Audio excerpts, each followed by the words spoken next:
We need to talk about the masked man that showed up at Survivor Series because he just showed up last night on Raw. And guys, I don't think it's Austin Theory. I don't think it's anyone we've been thinking of. This is a photo of who showed up at Survivor Series, okay? Take a look at the stature. You could see that it has that same mask where it's like only the eyes are popping out. They were really smart for that. And then look at who showed up on Raw.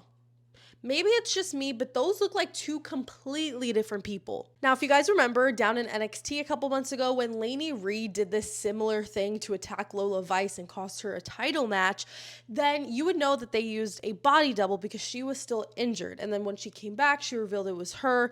And that's kind of what I feel like is maybe happening here. Now, something that's really interesting that I want to point out is every time this masked person comes out, he does a curb stomp, which is Seth Rollins' finisher. And I do not think it's Seth Rollins in the slightest. I don't think anyone's really thinking it is, but I just find it interesting that he keeps doing it. As I mentioned before, one of the most talked about names for who this masked man could be is Austin Theory. And I think that's a great theory, no pun intended, but I think there could be possibilities for other people. As of late, there have been two other names speculated for who this person could be. And I want to preface really quickly by saying I don't think we can look at their body anymore and try and judge, because I wholeheartedly believe that these are two different people who we saw at War Games and who we saw on Raw. So I don't think that we can necessarily be like, oh yeah, this person looks like this person, because that's what we did with Austin Theory. And then we saw it on Raw last night and I was like, that's not Austin Theory. He looks much skinnier now. But the two other names that have been mentioned were Ricky Saints, who just lost his NXT championship to Obafemi, which Obafemi is facing Cody Rhodes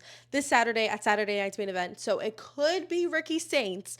Or another name thrown around is Montez Ford. We have not seen Montez Ford in a very long time, and I think that this would be a perfect way to introduce him into a singles run, but at the same time, I don't really know. I don't know how long they're going to leave us with the question, who is the masked man? I don't know when they're planning to reveal it. Maybe this Saturday at Saturday Night's Main Event. Maybe they take it as far as the Royal Rumble at the end of January. I'm not sure, but I want to hear your thoughts. So let me know in the comments who you think is the masked man. Don't forget to celebrate the joy in what you love, and I'll see you guys in the next video. Bye.